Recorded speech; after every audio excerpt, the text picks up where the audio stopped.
Hi, I'm author Rachel Bloom, and I'm here with you today to talk to you a little bit about how my books, which you can see one of them here, that's me on the back cover, so you know that I really am the author of these books. But I wanted to talk to you a little bit about how books go from the author's mind to a video here on YouTube where you can listen to the whole story for free, which is pretty incredible. Most of my stories, which are largely set in these cute, quintessential small towns, I so far have two series, one set in Poppy Creek, one set in Blessings Bay, and they are largely inspired by small towns similar to my hometown of Mariposa, California, and that area near the foothills of Yosemite National Park. There's Calaveras County, beautiful area, lovely small towns, just filled with just warm, kind-hearted people who are there to welcome you into the fold, to lend a helping hand when needed, and of course, all kinds of wonderful, quirky, small town events that these towns are known for. So basically, at least in my process, a story starts with either a plot idea or a character. And I like to think of my stories similar to Hallmark movies or Great American Family movies that are just very heartwarming and hopeful and feel good, but with a little bit more depth to them. So I say that with all due respect to Hallmark movies. I love them, but my stories tend to go a little bit deeper. My characters tend to have just a little bit more meaty struggles sometimes. The most rewarding thing to me in a story is taking a character from this kind of a broken state and watching them go through this journey and transformation of opening themselves up to hope and love and just the power of found family. I don't know if you're familiar with that concept, but it's a very, I would say, common trope, but it's one of my favorites just in that I don't know, just the power of being a part of a community and meeting these people in your life that make a huge impact and become your family in a sense. So I do have a lot of stories that focus on, the more traditional sense of family, your parents and your siblings, extended family, but then just that family that you choose and that you make your own is really special. So that's something you'll see in all of my books. And so I just love to go on that journey with the characters. And personally, I'm what's called a discovery writer. So although I do plot certain elements of my story, I find that it's once I get into the actual writing that the story takes life. What really the characters take on a life of their own, and they dictate the story in ways that I never imagined. So I always feel like I can plot all I want, but when it comes down to it, the characters are really in charge, and I just find that part of the process fun and exciting, and I never know where they're going to take me. So that's a little bit about my process, and the writing of a book for me actually takes several months. I do a lot of writing and rewriting, just letting the story simmer and settle, and I just tend to get these different plot elements just kind of out of nowhere, just from living life. So I really like to just be in life and experiencing things, because you never know where an idea will come from. And then of course, after I'm done with the story, I have critique partners who will read through and give me insights and comments that are extremely helpful in crafting an even better, richer story. And then I also have, I have an editor and a proofreader who are invaluable. They clean up all my just grammar errors. I sometimes put commas, actually a lot of times I put commas in really goofy places. Just those little things that we don't see ourselves. And of course, I have an incredible cover designer. I know that in this video, the titles are kind of backwards and goofy, but these covers, you guys, are so gorgeous. These are just a handful of them. She just does an incredible job. And this inn on the cover is actually a real place. Blessings on State in Jacksonville, Illinois. I have been there. It's incredible. The innkeepers are just, well, they're like my found family now. They are amazing. So please do, if you get a chance, look them up.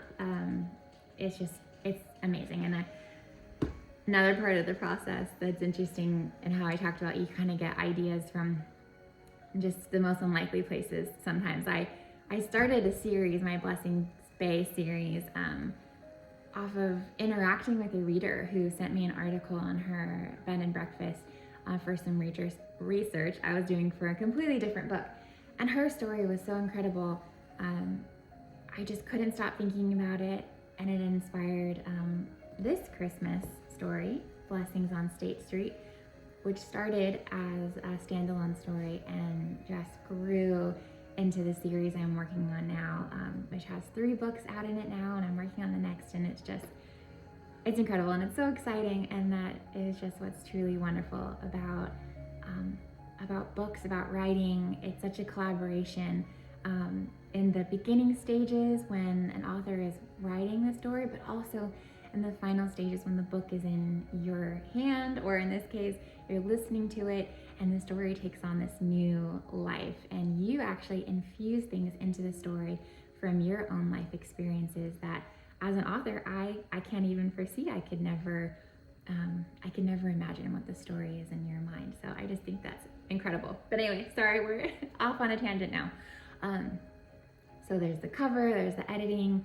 I have an incredible ARC team, which is an acronym, ARC, Advanced Review Copy.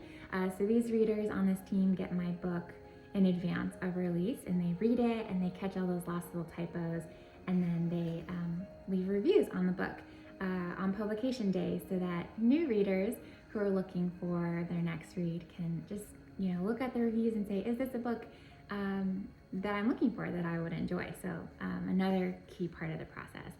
And to be turned into an audiobook specifically, I hired a fabulous narrator, E.L. Beckett, who is just an incredible vocal talent, and she brings the characters to life off of the page with her just infusing her character voices into the story, and her narration, and just you can listen to it, you can see for yourself, let me know what you think. I think she does a fabulous job, and it's incredible to just have so many different ways to intake a story and to experience the story. And a narrator, I think, can really make or break a story.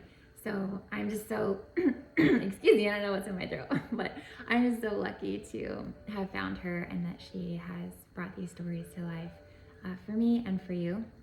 And the recording process, you guys, is just really, really rigorous. I mean, you can even see now I've only been speaking for, 8.5 minutes, and I'm already getting that tickle in my throat. So imagine, recording in a book that is 60, 70,000 words long. It's just a really arduous process, and so much goes into it.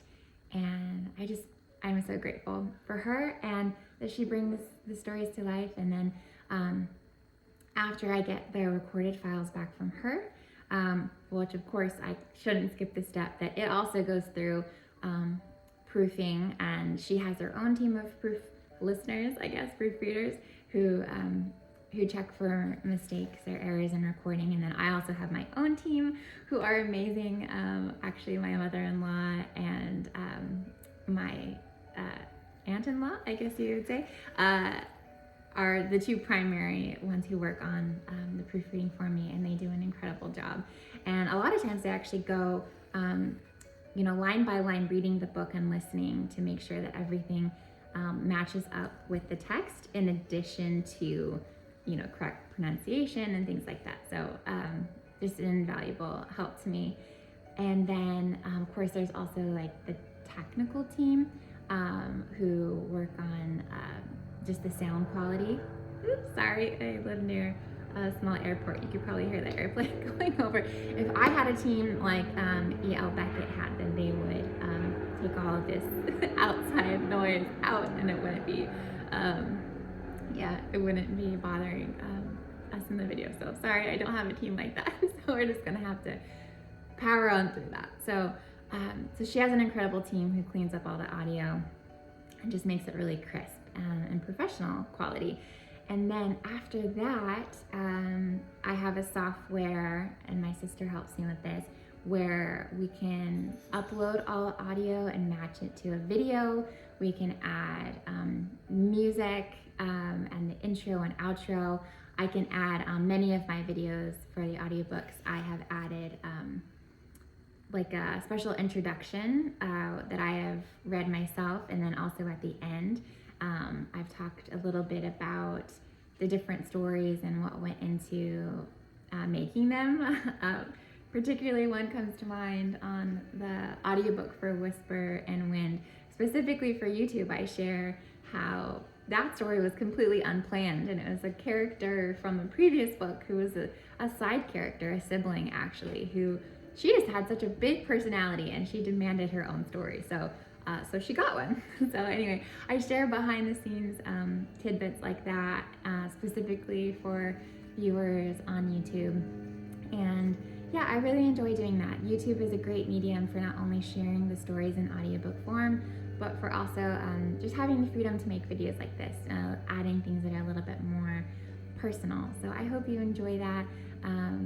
And if you have any specific questions or things that I didn't cover about either my writing process or just the publishing process or audiobook specifically, go ahead and add them in the comments, and I will take a look and try to answer them for you.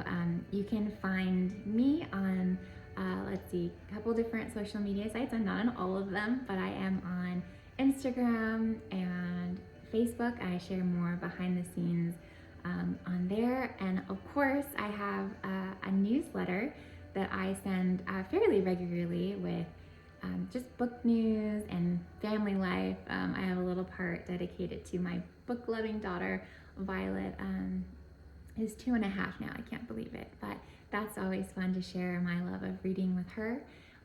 I also pretty frequently share sales and giveaways and special just fun things on there.